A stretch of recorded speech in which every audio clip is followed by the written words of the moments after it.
welcome to this video. Now today I'm going to be taking a look at a Blondie album. This was recommended by user Chris Danby, so thank you very much for the request. One which I've chosen to look at is their classic Parallel Lines here, their third album from 1978. So just be doing the usual thing in this video, a bit of background information about the album, then showing you my vinyl copy of it, and then looking at each of the album's 12 songs in detail. So yes, as I said, this was the band's third album, released on the 23rd of September in 1978. It was recorded at the Record Plant Studios in New York, and the producer was Mike Chapman, who was a very much like a sort of like veteran, like sort of like recording producer. Like he worked with like a lot of pop bands like in the 70s, and he was quite harsh like on like the band. Like he was sort of like quite a sort of pushy producer, like in like a way. Like he said that when like he was first like introduced to Blondie,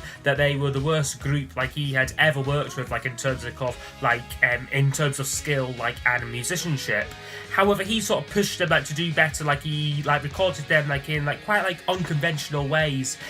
Like sometimes like recording things like bar by bar, like sort of like piecing together like songs, like which was very much at odds with Blondie's sort of like punk roots. Possibly due to this, tensions were quite high in the studio, not only between Chapman and like the rest of the band. However, like within like the band themselves, like they got frustrated like at each other's like abilities. However, they did very quickly get together and like managed to record the album in just 6 weeks, like, even though the record label had set aside 6 months to make it. And like some of the songs that were recorded like really quickly, like before like lyrics like had even like been like written, like meaning like Debbie Harry like would often like rush like in the studio like to complete like her lyrics to the songs. Yeah, now something what I read online, which I'm not quite sure like how true it is, but like once like the album like was completed and the band like presented it like to the label Chrysalis, apparently like they were not impressed with it like at all, and like wanted the band to sort of like start again like afresh like on it. However, producer Chapman like sort of like persisted like with like releasing it. Like he like was pretty certain that this material like was going to be like the big hit material, like which like Blondie like was like sort of after like around this time. And like eventually like he would get his way. Like the album did come out, and like as we know, it was a major success like for the band. Reached #1 in the UK, and like was their first significant like American hit album, reaching #6 over there. Since then it has sold 20 million copies worldwide and is often a mainstay on like sort of like all-time great albums lists. So I will just now show you my vinyl copy of it here. This is just a basic, I think it's the original British copy of it. I've always liked the cover. It's just a super like iconic sort of classic photo there. There's the back of it there, it's sort of like similar design. There's no fancy like inner with this one though, which is a bit off a shame, like no lyric insert. Not sure like if like originally like it came with one, but that was just like in a plain sleeve, and we're on Blondie's usual Chrysalis label there. So that's the vinyl record looked at. Okay, so I'll now go over each of the album's songs. I'll score each track out of 10, and then those scores will be used to give us a overall percentage marking for the album.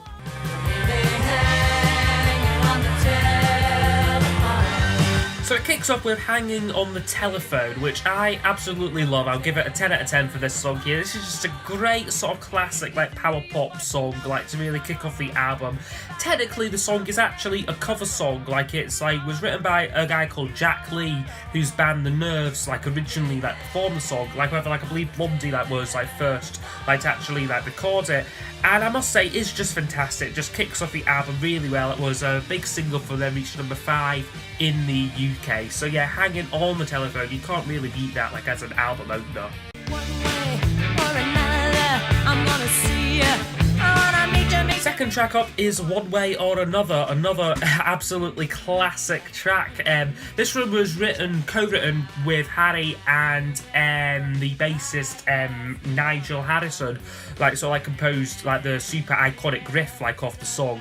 Lyrically, it was inspired by an ex-boyfriend of Harry's, like who would like stalk her. Like she sings like this song like with a lot of great passion. Like really, like she really lets like her personality shine like through like this song here. Like I said, another just a power pop gem. Like, it's become like a much more sort of like popular song because I don't think like it was ever issued like as a single like originally like when it came out.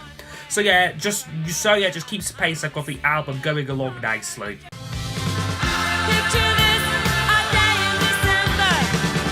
Third track in is Picture This, which would be another 10 out of 10 for me. A slightly more sort of muted performance like on this one here, like especially on like the verse. It's not the sort of like sort of punky pop like off like the first two tracks. Like it's a bit more like sort of like I'd say like almost sort of 60s like influence like this song like a bit.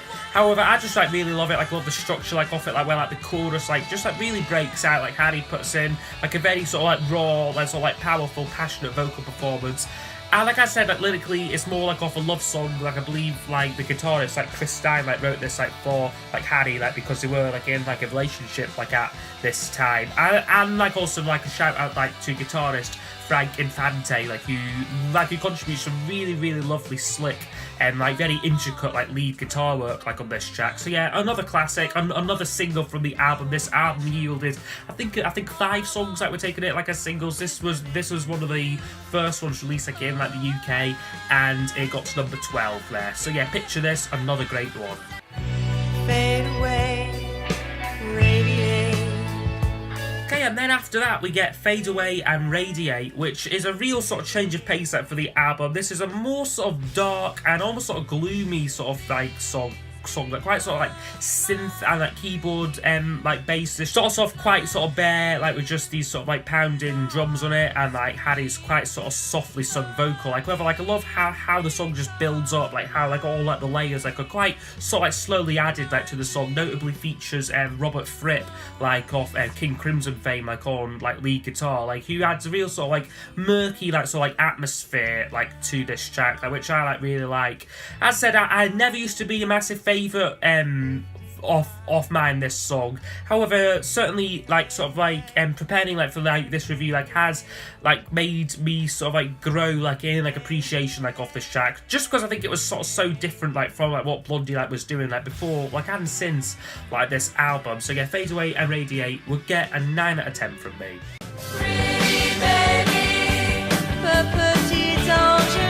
And then for me, maybe the weakest song on the album would be Pretty Baby, which I would give a 7 out of 10. So this is just a solid, like sort of like pop rock song.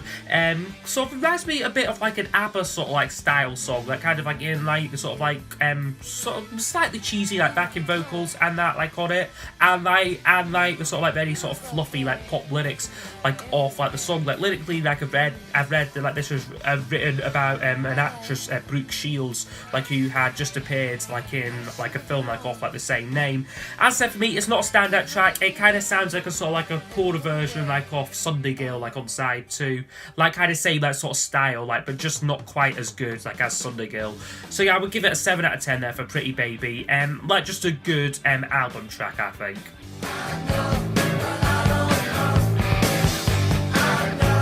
And then the first side closes with a song called I Know But I Don't Know, which is another solid rocking track. I quite like the introduction like on this one here, very inventive drumming like from like Clem Burke. This is notably written by guitarist Frank Infante, who like also sort of like sort of co-sings a song like with Hardy, like this sort of like duet like on like this one, and it gives the album like a nice like sort of like a nice sort of like change like a vocalist, like a nice change of like vocal sound. The song itself like has a very sort of like a gritty like New York vibe to it. However, it is sort of easy like to forget about this song, like because like it's surrounded like by like a lot of like other like classic songs. However, once again, another like good solid album track, although not necessarily one which I would play like outside of the album. It's 11:59 and I want to stay alive. Next one up, which opens side 2, is called 11:59, which I think is a really underrated song. I would actually go out and like give this song a full 10 out of 10. This was written by the keyboardist Jimmy Destry, and it has a sort of like a New York like sort of like centric lyric, basically like about like the city's nightlife. Also touches like on themes like of like a sort of like impending doom, like all like almost like apocalyptic like sort of like nature to it as well. I just think the band really like rock here. it. I think the song itself like is really interesting. I think musically it's great. Like they all like really like play like the socks off like on this song. I think it deserves a 10 out of 10. Really, really good track. And if you do, will anything happen? And then we get a song called Will Anything Happen, which for me is one of the more sort of fillery songs like on the album that kind of falls into the same category like as Pretty Baby. This is also notably another one written by Jack Lee, like who of course also wrote Hanging on the Telephone. Like he must have got like quite a lot of like off like his income like from like royalties like from this album. But anyway, I mean this is not a bad track. Lyrically it's about feeling like a lover like walking out on you like after like they've achieved like success, like in like this case like sort of like becoming like a rock star and like sort of like the consequences like of fame, like stuff like that. I mean the song itself like is pretty catchy, however for me it is like sort of like what we've come to like almost expect like from this album, like this sort of like very sort of catchy like upbeat like power pop style.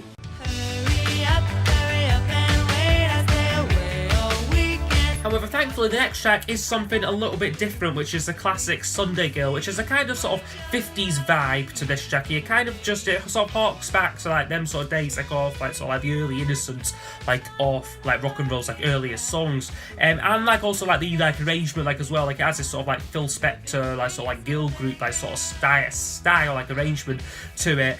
And like lyrically it's quite an interesting like song. Like they've said like in like interviews that it's like on the surface like it's quite like a sort of like romantic and like sort of like quite sort of like cute song. Like whether like Chris and Debbie like have said that like the track is actually like written like about like their cat like who like ran away from them like when like they were like on tour, like sort of like ran away, like left like the house and that, which I'm not sure like whether like to like believe that like or not. But despite like, what the song like could be like about, I just think it is just catchy, pure sort of like pop perfection. And like an understandable like smash hit for them, like reached #1 like in the UK. So yeah, Sunday Girl, a 10 out of 10.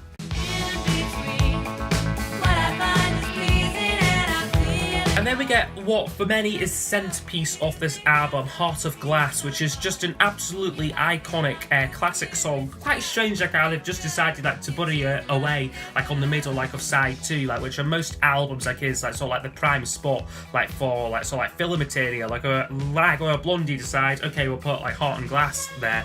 And it just works so well, like sort of like in like this position. This is probably bad to say Blondie's most popular song, like I would say. And this is the track where they really sort of go all out, like in like this sort of pop style. Like they adopt an almost sort of like disco sounds like on this track. Like having written the song back in I think 1974, and like they'd be like performing it live, like in like quite a different like arrangement. However, like in like the studio, like they never got it like to quite work. Like on this track, producer Chapman like really sort of like directs the band like to like this sort of like very sort of pop friendly style. Like it's got like a drum machine like on it. You've got Jimmy Gestry doing that. He's really sort of like really sort of a quite futuristic, quite ahead of its time, like keyboard and like synthesizer bits like on like the song, and like apparently like this is a song which took absolutely ages like to record, and like listen to it you can kind of tell because it's just so well produced. It just sounds like so like sort of like well put together. Like you can really tell like they spent a lot of time and effort making this song like as good like as it could be. And yeah, like I mean like the success of this song like really speaks like for itself. Like was a #1 like on both sides of the Atlantic, became the second best-selling single of 1979 like in the UK. So yeah, what more can I say about that? A wonderful song, Heart of Glass, easy 10 out of 10.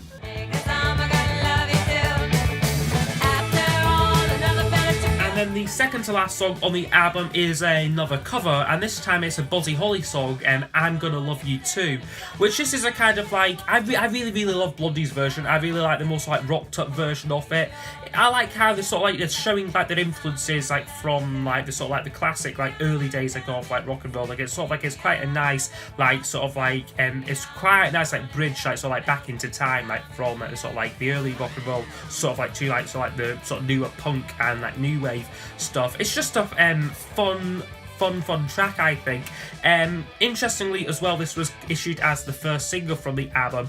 A slightly poor choice. Apparently, like the record company like wanted to repeat the success of the song Denny, like which was the lead single from Plastic Letters, like which had a similar sort of 50s throwback vibe to it. However, this song failed to chart like on both sides like of the Atlantic, like when like they released it like as a single. Thankfully, the other singles from this album would be a little bit more successful than that. But I think it is a really nice album track there, and would get an 8 out of 10 from me.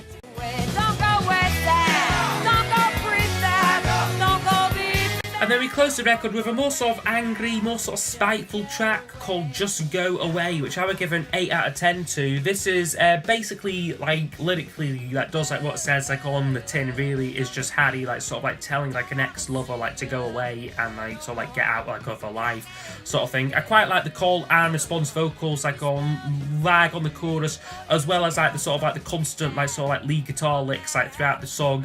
However, for me though, I just think it's a little bit underwhelming. Like as a closer, it sort of finishes like with like this sort of slightly awkward like drum fill.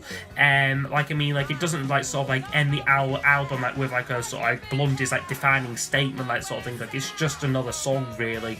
And also like to my ears, like I'm not sure like if it's just like my vinyl copy of it, like or like what, but it doesn't sound quite as well produced or quite as well mixed like as some of like the other songs. So yeah, for me like a good song, like kind of like taken like by itself, like but like as a sort of album closer, I think it is maybe a little bit lackluster.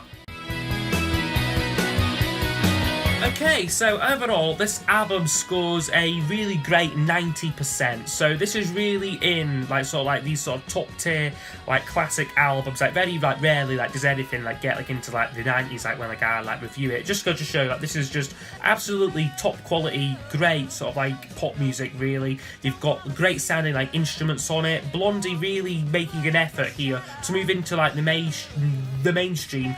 Like but they do stay sort of like artistically like true to like themselves. Like they don't become like a sort of like a pop novelty act. Like they still sort of like have like a sort of like a punk edge and like sort of like authenticity to them, like which like they've attained like throughout their career. It's also worth noting like quite an interesting band dynamic like as far like as the songwriters go, because like I think like every single member like of like the band like sort of like sort of like is like credited like to songwriting like on like at least one of the songs. So it's quite interesting like how like they all wrote like individually, like whether generally the quality really doesn't drop like on this album, like even like on like say the keyboardist's like song like 11:59, like that's still top tier material. Like I know but I don't know like is a really good song. It's just a sort of great example like of like a band like really playing to their strengths, like all like really like working together like to create something like really magical.